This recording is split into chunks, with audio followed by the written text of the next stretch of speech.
Welcome to my review of the Ancestral, a folding knife manufactured by Laguiole and Aubrac. But first, let's take a look at a classic Laguiole knife as we all know and love it. But the famous Laguiole knife didn't always look like this. As a matter of fact, the very first knife from the Aubrac region wasn't even a folding knife, it was a fixed blade. This early knife is called le capuche à doux. When Jean-Pierre Calmel came up with the concept of the now famous Laguiole knife in 1829, he didn't have knife collectors in mind. The early Laguiole folding knives were practical tools for peasants, farmers and shepherds. These people didn't need knives that were highly decorated with filework. And I'm sure Jean-Pierre Calmel didn't have access to exotic woods like snakewood. Christian Le Masson documented the history of the Laguiole knife in his excellent book Histoire du couteau de Laguiole.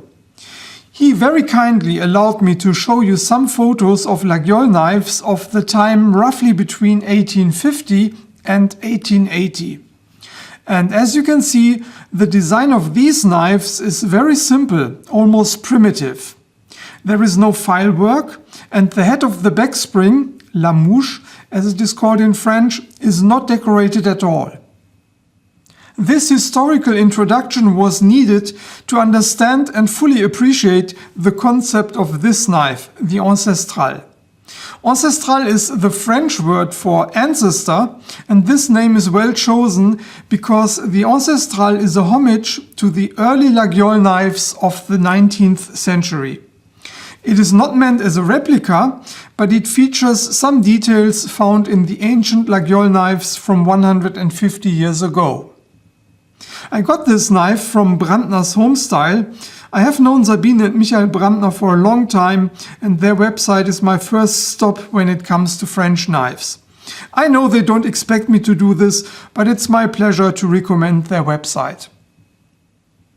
Let's quickly go over the specs. The closed length is 11.5 centimeters. The total length is 21 centimeters. The blade length is 9.5 centimeters and the blade thickness is 3 millimeters. The weight comes in at 74 grams. The Ancestral is only a tad shorter than a standard Laguiole knife. And if you're not familiar with Laguiole knives, let me also compare it to an Opinel number 8. As for the handle, the shape is straight compared to the typical curvy handle shape of a classic Laguiole knife, which is said to resemble the shape of a woman's leg. There are no bolsters, just two olive wood handle scales. The Ancestral is also available with buffalo horn, plus there is a slightly more expensive version with handle scales that are made of wood from the Aubrac region. The use of traditional handle materials suits the idea of this knife very well. Like some of the ancient Laguiole knives that I showed you, these pins are decorated with brass rings. One handle scale is decorated with a rosary made of small pins. There are two stainless steel liners and of course a back spring. Now what's interesting about the back spring is that the filework, le guillochage, is reduced to a minimum. And even more obvious, this Laguiole knife doesn't come with the typical B. Now, why is that? Of course, this goes back to the Laguiole knives of the era before 1880.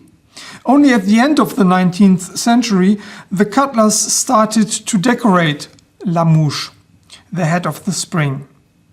After 1880, we see floral ornaments. The most popular ornaments were the shamrock, the four-leaf clover and the fleur-de-lis.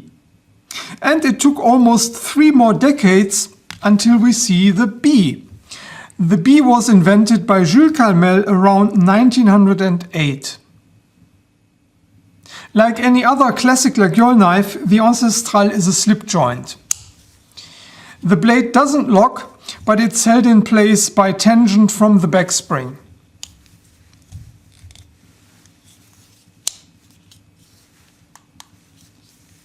The blade shape is a simple drop point design as opposed to the typical yataghan shape. The blade is flat ground and has the same brushed satin finish as the liners and the back spring.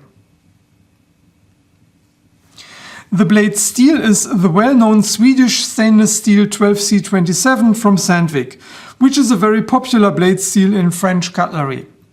It's a good all-round steel for a utility blade like this.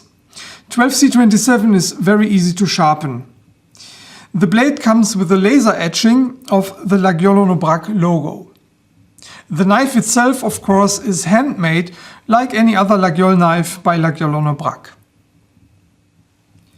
As you may know, there is a lot of confusion regarding the authenticity of Laguiole knives. I'm probably opening a can of worms here because there is a lot of rivalry going on between the French manufacturers. If you ask the company Forge de Laguiole, a competitor of Laguiole Aubrac, they will probably tell you that they make the only authentic Laguiole knives because their knives are entirely made in the village of Laguiole. In my opinion, this is a rather arbitrary argument, especially when considering the fact that Forge de Laguiole is a relatively young company that was founded in 1987. There is no direct line of tradition to the cutler families of the 19th century. As a matter of fact, there were several cutler families in Laguiole and in nearby villages. We only know the names Calmel and Laguiole today. One of the nearby villages is Espalion. Espalion is the home of Laguiole Aubrac. The fact that Laguiole Aubrac is not located in the village of Laguiole but a few kilometers away doesn't disqualify them from making beautiful, well-crafted knives. The fit and finish is excellent. Finally, I should also mention that Laguiole Aubrac also makes traditional regional French knives like this one from the Alsace.